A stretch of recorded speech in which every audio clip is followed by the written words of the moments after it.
Dinadagsa po ngayon dinagdagan po ngayon ang puwersa po ng Poso officers sa lungsod po ng Dagupan kasunod po ng inasahang dagsa ng mas maraming tao at sasakyan dahil sa pagdiriwang po ng holiday season. Kasabay rin po ng pagtutok ng magiging daloy po ng trapiko ngayong nagpapatuloy ang konstruksyon ng mga road projects sa lungsod. Sa panayam po ng IFM News Dagupan sa tanggapan ng Poso, mula po sa 4 ay ginawa na itong 10. Lalo na sa mga bahagi po ng kakalsadahan na may inaayos.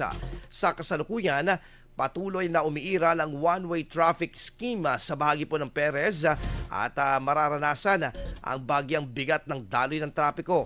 Paalala naman ng Poso Dagupan sa mga matitigas ang ulo na tumalima sa batas trapiko upang hindi magdulot ng karagdagang road congestion at maiwasang mamultahan.